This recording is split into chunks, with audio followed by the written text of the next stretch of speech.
আজকের গল্প সুষমা বাগপ্রধানের লেখা ব্যর্থ জীবন। সমরবাবু আজ সকালে বারান্দায় বসে চা খাচ্ছিলেন। হঠাৎ দেখলেন ওনার মেয়ে সোনালি ওনার কাছে এসেছে। সমরবাবু সোনালিকে দেখে একটু অবাক হলেন এবং জিজ্ঞেস করলেন, কি রে সোনালি, কেমন আছিস? সোনালি একটু উদাসভাবে উত্তর দিল, ভালো, আর কোথায় থাকতে দিচ্ছ বাবা? সমরবাবু অবাক হয়ে জিজ্ঞেস করলেন, কেন, কি হলো?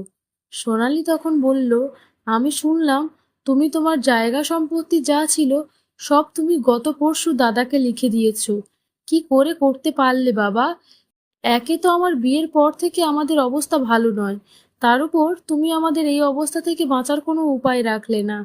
দাদার অবস্থা ভালো, বৌদি চাকরি করে, দাদার ব্যবসাও ভালো চলছে, তারপরেও দাদাকে সব লিখে দিলে বাবা। এখন তো আইন হয়ে গেছে, বাবার সম্পত্তির উপর ছেলে মেয়ের সমান ভাগ, তারপরেও তুমি? আমার ভাগ চাই বাবা।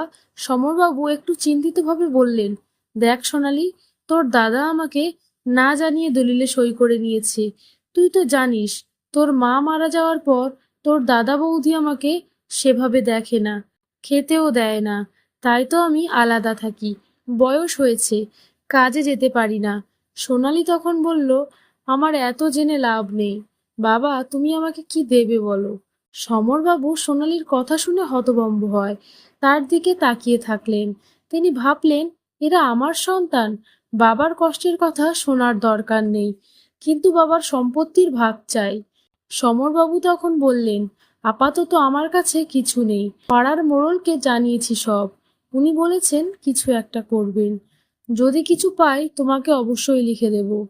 কয়েকদিন পর পাড়ার মোড়ল এবং সবাই মিলে সমরবাবুর সম্পত্তি আবার সমরবাবুকে ফিরিয়ে দেন। সোনালি খবর শুনে সমরবাবুর কাছে ফিরে এলো এবং সমরবাবুকে বলল, এবার তুমি সম্পত্তি দাও, আমার নামে লিখে দাও। আমার অবস্থা দেখে কি তোমার কষ্ট হয় না? সমরবাবু এবার বললেন, বৃদ্ধ বয়সে আমার যে দেখাশোনা করবে সেই আমার সব সম্পত্তির ভাগ নেবে। সোনালি তখন বলল, তুমি তো জানো বাবা, আমি একটা ছোট্ট ফ্ল্যাটে থাকি, সেখানে তোমাকে নিয়ে যাওয়া সম্ভব নয়, তুমি এইখানেই থাকো, তোমাকে মাসে মাসে এসে আমি দেখে যাব।